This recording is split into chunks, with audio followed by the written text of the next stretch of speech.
Hey, the intro for 200's coming up, but I forgot a couple things. So use our Amazon link at milehighshow.com. It takes you to your Amazon page, lets you shop away. You're going to be shopping online anyway. You might as well use our link. It's free, doesn't cost you anything extra, and it gives us a little kickback, a little taste there at the end of every month. Amazon gives us a little something, something. So do that. It allows me to run around, pay for gas, pay for drinks, pay for food for our guests, and pay for fancy little microphones like the one I'm talking to now. So use that Amazon link at milehighshow.com. You can see all our old episodes there. Use that Contact Us page and support the show page at milehighshow.com, where you could give us a rating and a review on iTunes. You can give us a comment. You can give us an email. Let us know what you think. So please use those. So that about covers it. Yeah. Contact Us page, support the show page, and Amazon link. Use that Amazon link. It's free. It doesn't cost you anything, and it'll save me from showing up at your house trying to borrow money. So listen to the show.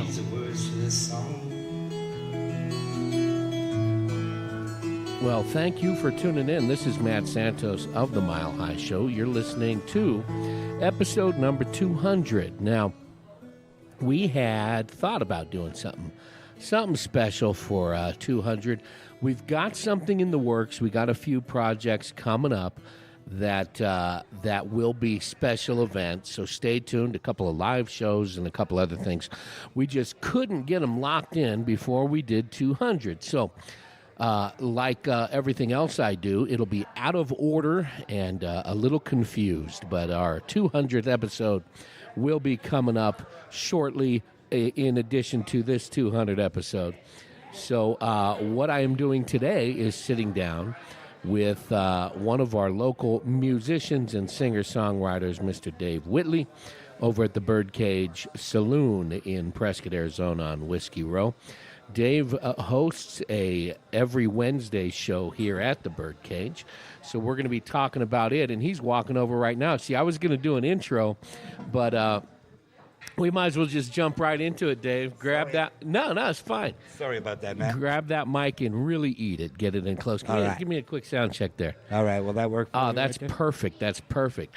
So what I was doing, Dave, was doing my my intro because you are episode number 200. Oh. Now, I had wanted to do something special for 200. We do live shows every once in a while. We set up the stage and do live music and have a full audience and everything. Right on. But I'm not organized, so my 200th celebration will probably be in a few weeks. But I am thankful that you were able to sit down, because this is going to be a great episode, because I've been wanting to sit down and talk to you for a little bit anyway. Well, thank you very much. Nice to be here. First, I was telling the listeners where we're sitting. We're at the Bird Cage Saloon. Yes. On Prescott's Whiskey Row. The best place to find info on the cage, it seems to be, is the Facebook page. Is that right? Yes. So just look in the links there. We've got a link right there. But what do you do over here? I was watching you. Are you running all sound over here for the cage? I am the sound guy at the Bird Cage. Yeah. I work here Fridays, Saturdays, and Sundays doing sound for the bands. Now, where can folks find out about you? Do you got a website, social media, anything other than I have Facebook a Facebook page. That's it. All right, so under Dave Whitley? Yep. And we'll put a link right there. Now, how long you been hanging out here at the cage? I've been working at the cage for about 4.5 years. 4.5 years. So yeah. When was this location? I believe they opened here like 5 I was going to say it more. was right around there, because I remember Yeah. I used to work for the papers out here, the Courier and the Review and stuff, and I covered the fire that is now the courtyard. What is it? The Holiday Courtyard, yeah. That's where we used to go hang out at the cage. Yes. And I knew it was right around there. Is it a little bit before you started working here? Yeah. Yeah, they opened about a year before I started working Okay. here. Now give me your little snapshot bio. What's hometown for you? I was born in Lewiston, Maine. Maine? Yeah. Okay. Lewiston is kind of south central, and then I grew up in Lovell, Maine, which is right on the New Hampshire border. Yeah. Got married when I was 17. We moved out to Colorado, had a couple of kids, stayed out there, moved back to New England. But I've been here in Prescott since about 94. Oh, it's been a while. What took you to Colorado? Well, we decided that we did not want to live in Maine. Why? There was a couple of reasons. Well, I've never been to Maine. What I know about Maine is when I see like movies and people talk a little funny and they're a little more laid Maine's back. awesome. A It's a really, really, really beautiful place. yeah. It's great. What was the town like? What was it again? The town I grew up in as a teenager is Lovell. Lovell, like the astronaut guy. Yeah. Okay. During the winter, the population about 600. Oh wow. During the summer, population about 1,800.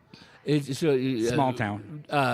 Harsh winters. Very long, cold winters. So what was the summers like? When the tourists come Summers in? were awesome. They were beautiful. Yeah? Mild, not A little hot and muggy, Yeah. but we lived on the town of Lovell exists because of Keyser Lake, which is an 11-mile long lake. Oh wow. And beautiful lake with a bunch of resorts on it. So during the summer, nice. there's people all over the lake, But Nice. we had 2 convenience stores, 1 gas station, 1 small hardware store, and So that was it. It's the Paulden of the Yes. of the far eastern northeastern coast. Just as many rednecks too. Yeah. No, you guys see. I live in Chino Valley. Oh yeah.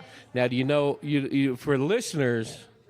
I don't know where you're listening from. We got a lot of listeners local, but we got a lot back east in that too.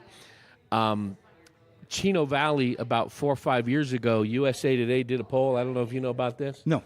USA did a poll, and they ranked the redneck capital of the Southwest, and they had this chart, and Chino Valley is the redneck capital of the Southwest. Wow. They based That's an honor. they based it on. You guys must be proud. Check this out. They based it on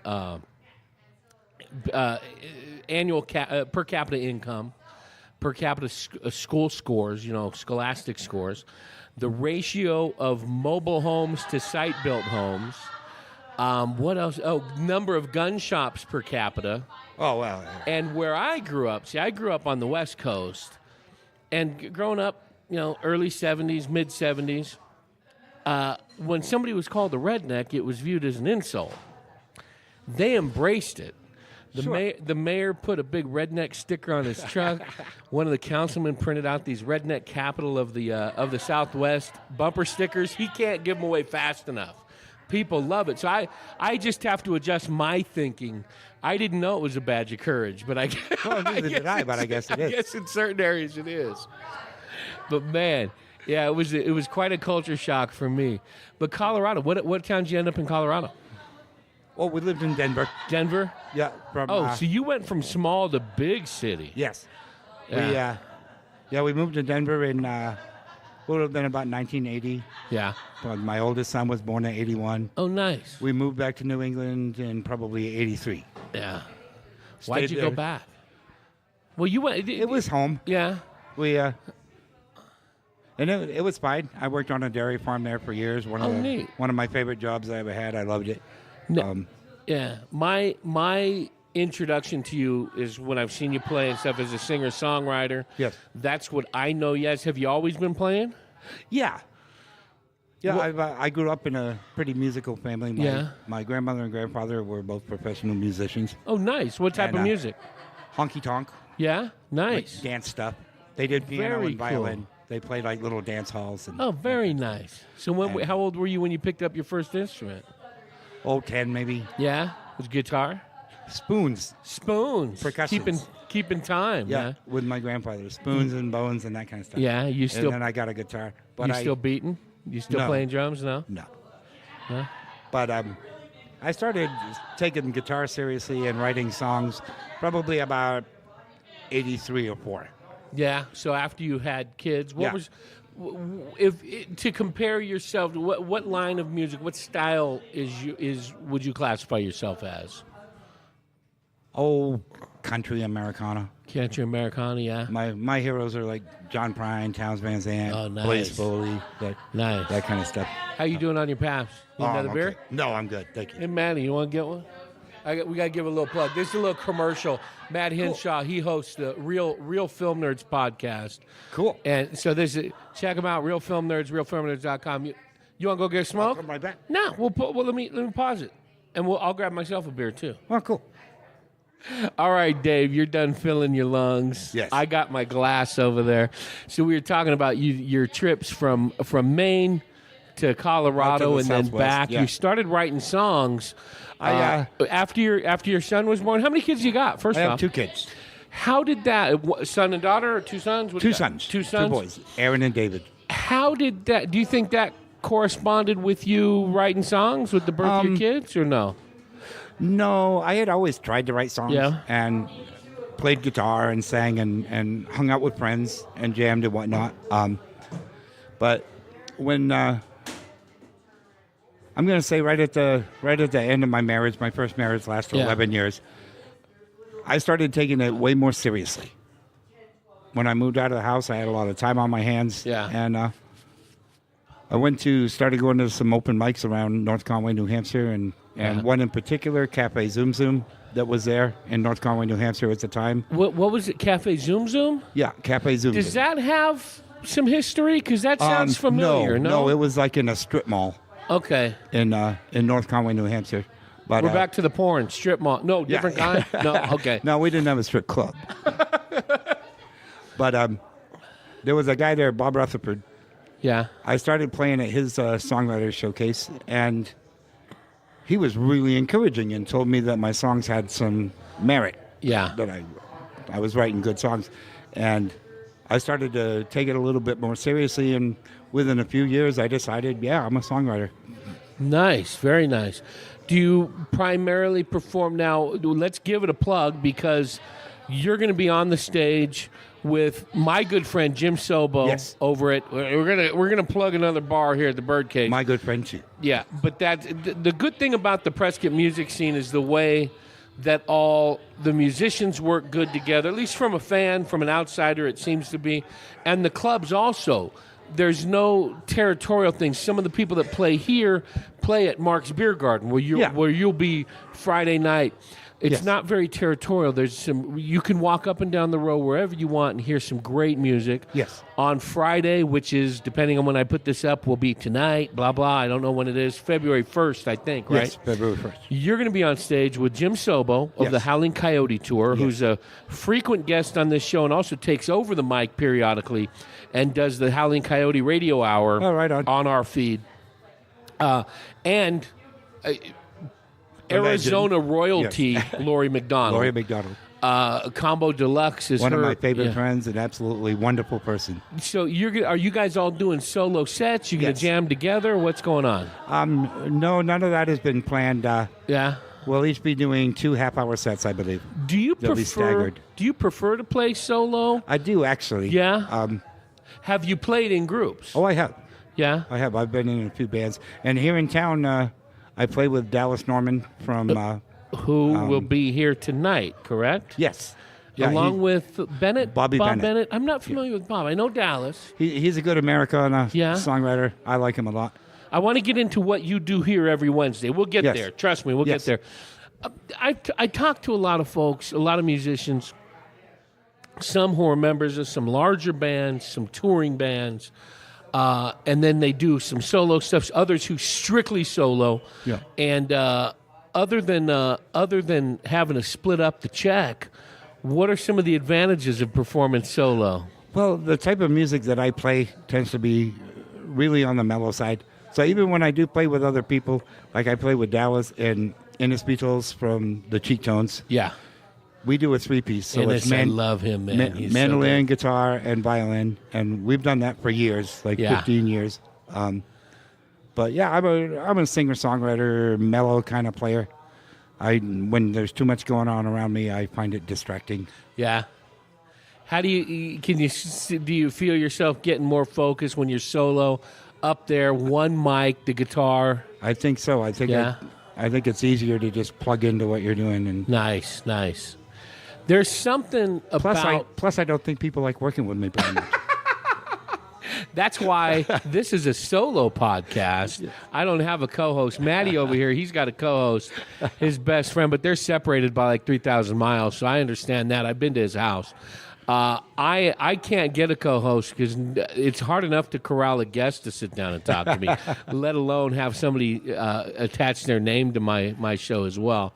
One of the beautiful things that I really enjoy about this part of the state, the Prescott music scene in particular, but also out in the Verde, is the music that I've seen over the years and through my lifetime was in a larger metro area, some big arena shows and stuff, some great smaller clubs and that, but in specifically Prescott. But in this part of the state, you can walk into a place like the Bird Cage, like Mark's Beer Garden, and you're 3 feet away from a musician, a singer-songwriter. Yes. And that intimacy of hearing these stories, hearing these songs, and watching how they present them is just such a treat that you don't get, even in a small club. Of one of my favorite places to go is the Rhythm Room down in Phoenix. Yeah. But still, it's a club, and it's there's a different vibe when you're sitting at a place like the Cage or at Mark's, when you're right there next to the artist and watching them sometimes create right there on the spot, doing a song on a Tuesday night that they didn't do the same on the previous Thursday. It's a completely different vibe sometimes. And to watch them to create. Have you played larger clubs, larger stages? Oh yeah. What's the difference for you as a performer, as an artist? And do you have a preference? Well, I find that the larger the audience that I'm playing for, the less self-conscious I am. Yeah. The less I sort of disconnect and I pretend that there's nobody out there. Gotcha. The hardest thing for me to do is sit in a living room and play to 2 people. Have you done like living room shows? Oh, sure. Actually, here in Prescott, I've done a lot of private neat house parties. Yeah. Nice. But you a little more. I don't know that I can win, because when I've done these type of shows, like I said, we're sitting here now. There's 8 people in the place. Yes. And we got one guy staring right at us. But for the most part, nobody's paying. For the most part, nobody's really paying attention. Right. But we have done, like I said, some larger shows. All right, thanks, Manny.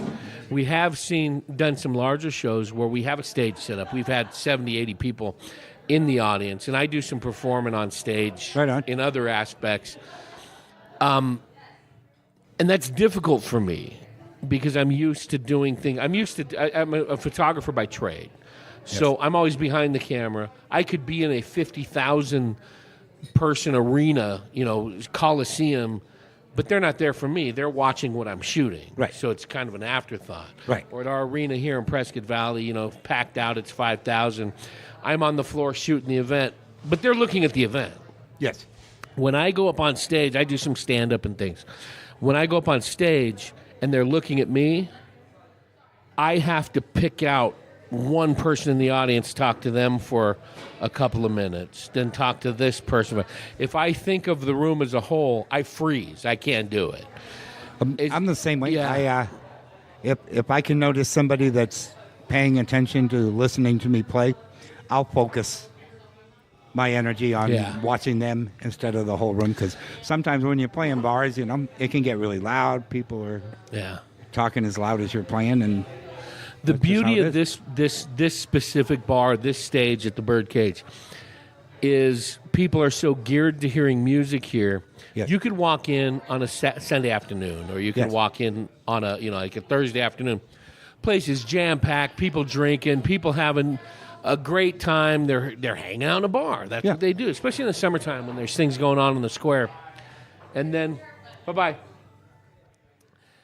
When the music plugs in, when the musician turns on the amp and plugs in his guitar or whatever he's playing, right, he or she, and starts to play, what happens in this room specifically is all attention's focused on that stage. Yep. Because of the level of talent that we have locally and that goes up on that stage. We do get some great bands, and we get some touring acts too. That's very interesting to have. We have a guy coming in this Tuesday night from New York. Taz Cruz is his name. Yes, I saw that in the hallway there. We don't normally have live music on Tuesday nights. This is a special show. I think it's going to be a lot of fun. I've never seen the guy play, but I watched a bunch of his videos and been corresponding with him a little bit. I think it's going to be a great show. Now, one of the treats here is every Thursday, our friend Don Cheek's open mic runs an open mic. Yes. And when I open mic, I'm doing that in quotation marks because It's open in the sense it's open for any musicians to come in and play. Yeah. But like I said, growing up in the metro area and covering, photographing, and writing about a lot of musicians over the years at great venues in San Francisco, in Oakland, in Berkeley, I walked into the open mic for Don Cheek quite a few years ago. I've been out here since 2004, 04. And it wasn't long. I don't know, maybe it was 8 years ago I came into the open mic on a Thursday night. That's a ticketed show in most metro areas, the level of talent that was on that stage. Right on. And that's an open mic. That's hey, can I play? Sign up. And then the way Don runs it just blew me away. I was floored by the level of talent that was on that stage.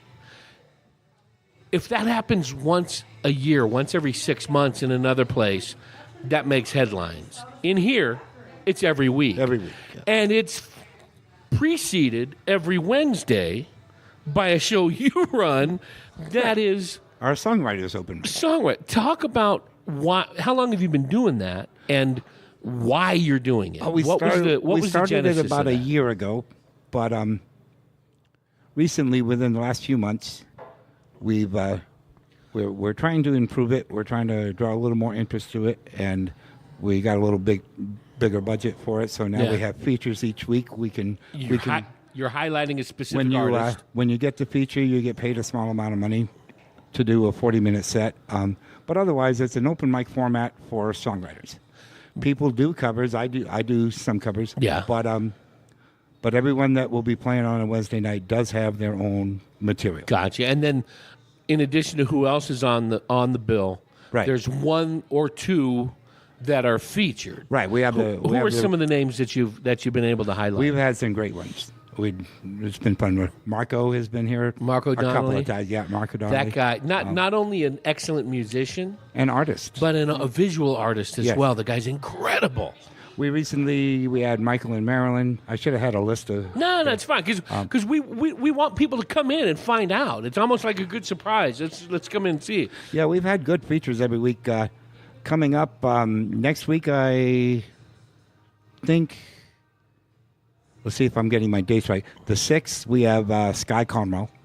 Sky Daddy? Yeah, Sky Daddy. He used to host the show for me as well. Yeah, he's all right. Sky's okay. No, I'm just kidding. He's one of my favorite people in the world. And then Brad Newman's going to be the week after him. Very nice. I'm sure you know Brad.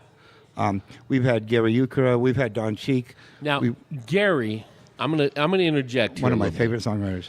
Gary is terrifying to me. Really? He comes up on this podcast more so than any other musician in the area. Well, he's one of the best. Yeah, he is. And I say that he's jokingly. He's kind of the real deal. I say that jokingly that he terrifies me because, I'll tell you why. I photographed Gary in various incarnations, mainly with the cheek tones, where he's drumming, where he's sitting down behind the skins drumming for the cheek tones. Yes. Gary's very intense. Yes. And when I'm photographing them, more often than not, he will look at me like I just kicked his puppy. He has that intense look. And I was sitting down with one of he's traveling now, and I think he's gone back to Louisiana, Baton Rouge, where he was based, Wes Williams. Sure. I was doing I've worked right with here. Wes many times. We were recording right here, and I said, we started talking about some of the musicians. And I said, that Gary, I've talked to him, but he just looks at me so intense. It gets a little chill on my neck. Huh. And Wes goes, well, he's right behind you, right? And I turn around, and sure enough, Gary's right behind me. Skip. I just mentioned his name. A couple months later, I'm over at Granite Mountain Brewery, and I get to talk. I don't remember exactly who. I want to say it was Drew Hall. Okay. I said, Drew. Gary's name came up, and I says, last time I mentioned his name, the guy came right, and I look up, and he's walking in the door. A couple months after that, jokingly, I said, you know what? I'm over at the Raven recording with somebody else. I said, all I got to do is mention Gary's name, and sure enough, he comes walking in. Well, I don't know what, it's spooky, and it's scary. Yes. And I have yet to have Gary on the show, but he has been mentioned probably more than any other musician in this town. I'm waiting for him to come walking in right now. which really is not impossible. He comes in here all the time. But he is one of the most intense-looking guys and one of the most talented musicians around. For me, as a songwriter, I think Gary is one of the most interesting songwriters that I've ever heard. Yeah. Especially around Prescott. He has an amazing voice. Yeah. Amazing pitch control. His guitar playing is simple but really elegant. Yes. And he's a great performer. Yeah. And he and I do shows together a lot where we'll just swap sets. Because neither one of us want to do a 4-hour show. Yeah, yeah. So we'll take a 4-hour day and split it up. You know? Now, what I'm going to do when we're done talking here is I'm going to your Singer Songwriter Showcase starts in a little bit here, 7:30, yeah. and we're going to have Dallas Norman and Bob Bennett. Yes. Bob, right? Correct? Yeah, Bob and Bennett. Okay, Yeah. they're going to be playing. Yeah. I'm going to capture some audio of that. That's going to be, and I don't know what it'll be. That's going to be our intro. That's going to be our outro music. Cool. So we've talked about some of the artists that you've had. Talk a little bit about why you think it's important to do this Wednesday, every Wednesday, 7:30 at the Bird Cage, the Singer Songwriter Showcase hosted by you yourself, Dave Whitley. Why is it important to have that? Because we could hear great music, and there's great musicians. We can go down the street and hear 9 different versions of Mustang Sally, which is great. It's fun. It's fun stuff to listen to. Yeah. We can hear the tribute bands at the Elks, and they are fabulous. Yep. If you want to see that, we can see the great, different venues around here where the great dance bands, some 50s bands, Sky himself, great songwriter, also a great tribute band for Johnny Cash. Why is it important that we have a showcase for original music for singer-songwriters? Why is that so important? Most open mics tend to be kind of busy, like our open mic here. It's busy. People get up and jam with each other and all that kind of stuff. We discourage that here on Wednesdays. We're interested in hearing the song. Yeah. For me, the ideal thing is the performer and their instrument. And that's it. It's a mellow environment. It's quiet. We keep it kind of low volume, and so people are here to hear the music, to listen to the songs. Yeah. And for me, that's what I want. Yeah. So I definitely discourage people from jumping up and playing with each other and that kind of stuff, because that's not the vibe we want. We want a mellow, safe environment. There's other venues for that. There's other nights here for that. Yeah, it happens all over town. Yeah. There's a jam right up the street every Wednesday. But we do not conflict with each other, because the people that come here for what we do are not the same people that are going up there for what you're talking about. It's a spot that I frequent. Yes. My buddies play there up at Jersey Lilies at jam night. Yes. Classic rock jam night and blues and everything else. Uh-huh. What we'll see a lot of times because I've been up there recording as well, I'll see somebody go, "Hey, good to see you. Where are you headed?" "Well, I'm heading down to the Bird Cage. I got to hear Dave." On. So the fans will float back and forth, knowing they're going to get a completely different show. Yes. At one venue than they'll get at the other. Yeah, we're very laid back here. Supporting the local musicians, the local singer-songwriters, the local performers like yourself, and the local promoters and performers, the local venues, and that's one of the things that I really love about this Prescott music scene. You mentioned... Oh, go ahead. I'm sorry. Oh, no, I just said me too. Yeah. You mentioned you concentrate on original stuff here, but you don't shy away from doing covers. No, I do. I do some covers myself. What determines what you will do as a cover? Is there anything? Well, obviously, it has to be a song that I think is a great song. Yeah. And for me, I like to do stuff that other people are not covering. Yeah. I do a lot of John Prine and that kind of stuff, but Yes. I do a lot of Blaze Foley and Towns Van Zandt and Greg Brown and stuff and Lucinda Williams. Yeah. Stuff that not everybody is covering. Nice. Do you try to Whitleyize them? Give your own spin on them? I don't think I have any choice. Yeah. And I don't know as I would call it a spin. Yeah. But yeah, they end up sounding like me. Yeah. Very nice. Nice. We're looking forward to hearing some. When you are sitting down, pen to paper, and writing a song, I never put pen to paper. What do you do? What's your process? when I'm doing something else. If I'm working, or if I'm out in the yard, if I'm walking around with the dog, that's when song ideas start coming into my head. And then I'll pick up the guitar and I'll start playing with verse ideas. And the way I know which verses I'm going to keep are the ones that I actually remember. Usually nothing ends up on paper until I have the song. Yeah. Nice. What are some of the themes that run through your songwriting? Well, I like to write about both sides of emotion. Yeah. Sadness and despair. Both sides. Yeah. Yeah. I've been told that I'm very dark but hopeful. Dark but hopeful. I like that. I think that's the title of this episode. Is going to be Dark but Hopeful. Yeah. I write a lot about traveling because I've done a lot of traveling. And we were talking a minute ago about when I started taking songwriting seriously. When my wife and I divorced, I went out on the road and I was doing Grateful Dead tour for a few years.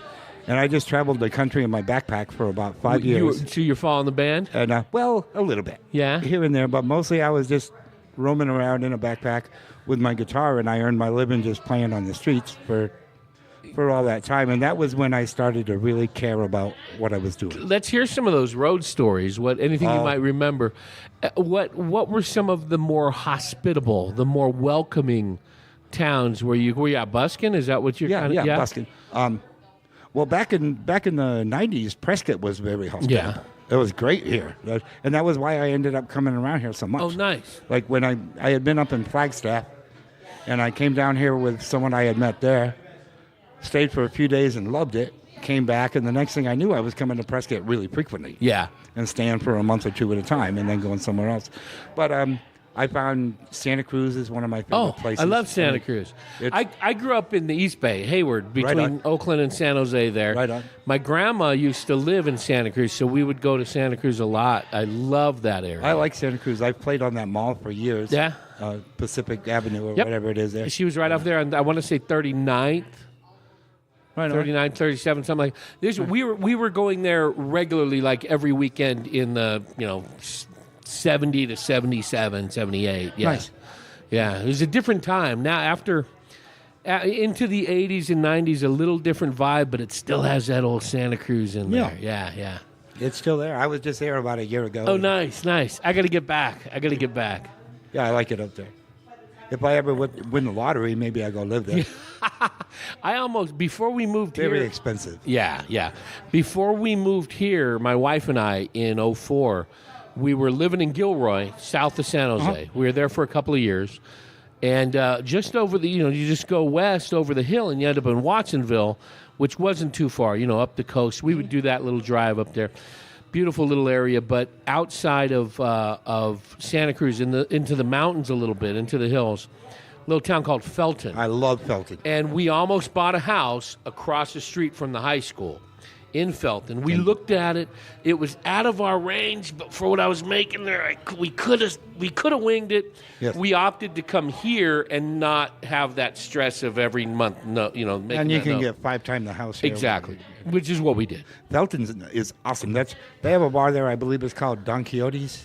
Is that right? You know what? I don't know. There's a little club up there that I've seen the most amazing touring blue guys. Cool little town. Yes. And we almost did, and then about 2 years after about a year after we were looking, quadrupled in price, and then 3 years after that, tanked. Yeah. So it was better for us not to do that. Now my sister-in-law, last year, her and her husband and her kids moved to Felton.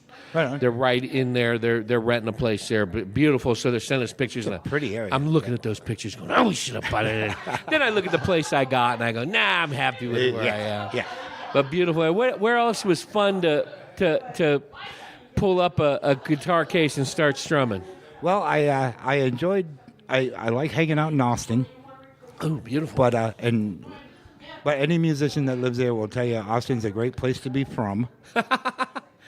Now, is that South by Southwest? Is that? That's where they have that. Okay, I've never been, but I know the area. It's a tough place to make a living as a musician just because there's so many. Yeah.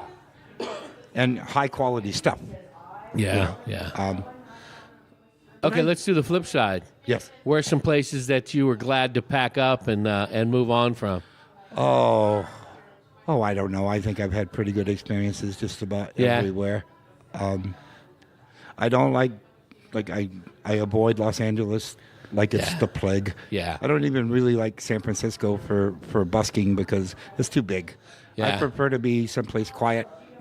I tend to pick hours that the other buskers don't want. It's almost in San Francisco. It's almost more commercial for street performers. When I was a so kid, much going on. Yeah, when I was a kid, we'd go out and there'd be on every corner in the Cannery and Ghirardelli Square and North Beach. There'd be somebody playing. I mean, Robin Williams started doing stand up on the corner. Shields and Yarnell doing. There ends up being a lot of competition. People resenting if you're at a spot too long and that kind of thing. And then through the late 70s and into the early 80s, the permitting and the licensing and the territorial and things like that, it just changed the vibe. I remember as a kid, going out there with the family and with friends, and it was a whole different vibe. And somewhere around 78, 79, 80, it just switched, and it was like it's a difference between a cool little funky farmer's market and the mall. It kind of had that feeling that it got mall-like. I prefer smaller, quieter areas. So other than Wednesday nights at the Bird Cage with your Singer Songwriter Showcase, which tonight we're going to be hearing from Dallas Norman and Bob Bennett. Yes. Other than that, where can folks hear you on a regular basis? Do you have any regular gigs? Or right just now, kind of I am not playing outside too much. Yeah. I'm pretty much just working here because as we talked about earlier, I do the sound here every weekend. So my weekends are very full. Nice. And I just haven't been that inspired. Maybe I'll get inspired to start gigging more. But well, we'll look for it. And again, Wednesday night, 7:30, right here, the Singer-Songwriter Showcase at the Bird Cage. Yes. 7:30 every Wednesday with you never know who's going to be up here. Different guests every week. So follow Dave at Dave Whitley on Facebook. If you go to my Facebook, I always I post very regularly about who our guest is going to be. And we always have posters up like tomorrow. Yeah. The posters up will be for the next week. So. And depending on when my lazy butt posts this, either in 2 days, tomorrow, or tonight, you will be on stage doing a set yourself, Jim Sobo, and Lori McDonald at Mark's Beer Garden for the Howling Coyote Tour. Yes, and I'm looking forward to that. Jim's an old friend, and I just adore Lori. She's amazing. Now, have you done that tour that he does through Northern California? No, I've never gone to California with him, but many years ago, 10, 12 years ago, I used to play with him quite a bit, and we'd go out to Flagstaff and that kind of stuff. Gotcha. But, he does that Howling Coyote tour. But I never did the California one. Nice. So you get to pull out your wish list. Money's no object. Who are you going to have on your stage here at the Bird Cage? Who would you love to have? This actually could happen. This could happen. It's not because I have a wish list. We're thinking about once or twice a year trying to get somebody on the level of like a Todd Snyder or a Ray Wiley Hubbard, and call it Customer Appreciation Day, where we overpay like crazy for a band, lose our shirts because we never have a cover at the Bird Cage, but have something really interesting that people will want to come. Me, I would love to have Greg Brown, Chris Smithers, people like that. I like Very that nice. jazzy folk music kind of stuff. Very nice. Well, Dave, I want to thank you for sitting down and chatting with me. We're going to capture some audio of tonight so you'll get a feeling of what it is that's happening right here on Whiskey Row every Wednesday. You know what? Every night out here on Whiskey Row, there's somebody playing some really good music. Above all else, one of the reasons why I started this show was to get out and meet some artists like you, Dave, and others, and to get out and experience what we have to offer in the way of entertainment in this area, Prescott specifically, but all this whole area of the state. So I encourage all of you listeners out there, wherever you happen to be living, go out, experience some live music. In my opinion, the smaller venue, the better. Get out there, have some fun. Get out there, support your local musicians, Support your local artists, your local comedians, authors, writers, whatever creators are in your town. Go out and support them. Dave Whitley. Thank you very Dave much. Whitley on Facebook. Yes. Check him out. Follow him. And show up at the Bird Cage every Wednesday at 7:30 to hear. And I would like to emphasize that on Wednesday nights it is an open mic format. You do not need to be invited. We don't even have to know who you are. Show up with your instrument, and we're going to find some room for you, and you'll probably get a feature if we like you. Gotcha. Which we will. Exciting stuff happening here on Whiskey Row. Thank you, Dave. Thank you. Appreciate it. Thank you. Well, that was it. That was episode number 200 with Dave Whitley over at the Bird Cage. So check out Dave each and every Wednesday, 7:30 p.m. for his Singer Songwriter Showcase. What a great spot, some great talent right there. As we had said at the outset, 200, we wanted to do something special, and we've got some things lined up. We've got some live audience shows. We've got some special events over the Prescott Resort that we're going to be doing. We're locked in with a couple of venues right there downtown on Whiskey Row. Again, we just couldn't get all the I's dotted and the T's crossed before we recorded and launched 200, but that's what we're going to do. So we're going to do a special 200th episode late and out of order and all confused like everything else that I do in my life. So look forward to that. Follow us on Facebook under Mile High Show, and also on Twitter and Instagram. All those links are right there at milehighshow.com, right next to that Amazon link where you can do all your online. Look, you're going to shop online anyway. We love local businesses. We love local retailers and local shops. But come on, face it, admit it. There's some stuff you just can't get locally. There's some times when you can't get what you need, and that's where Amazon comes in.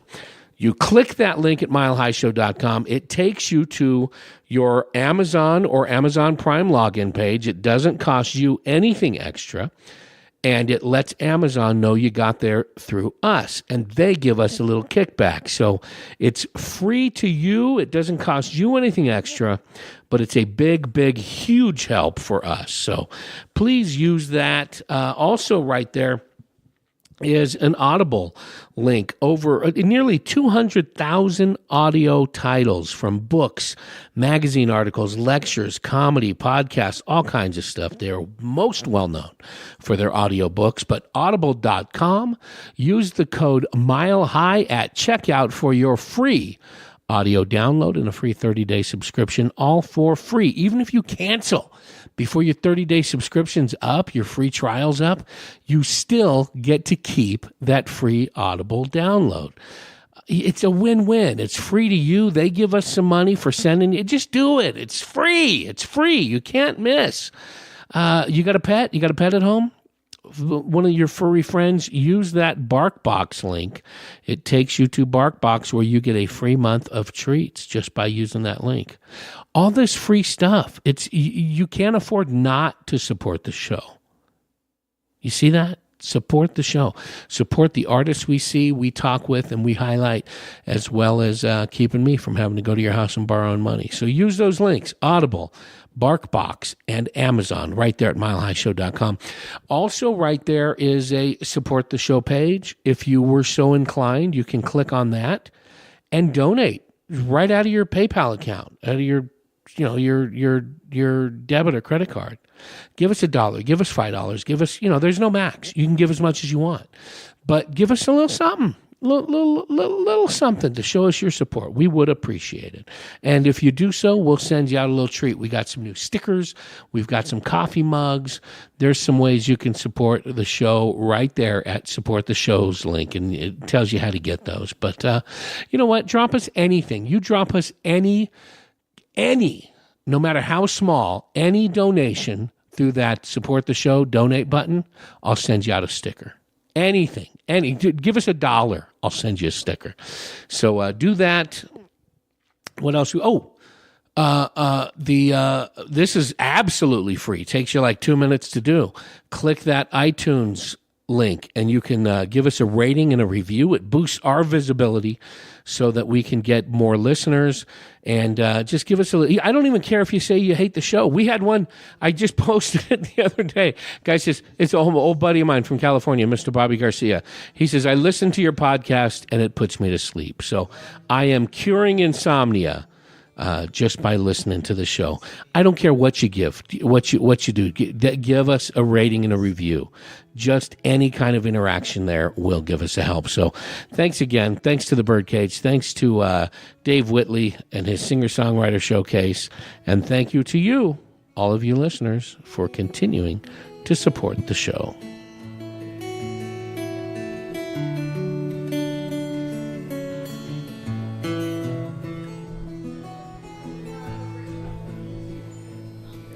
Going down to that Greyhound station, I'm gonna find a ticket to ride. I'm gonna look for that lady who's got the 2 or 3 kids and sit down by her side. Gonna ride till the sun comes up and down around about 2 or 3 times. Smoking cigarettes in the backseat. We're trying to hide ourselves from the people that we meet and get along with it all. However people say, oh, we'll be the pigeons and clay. We turn the night into day. Start dreaming again when there's something to say.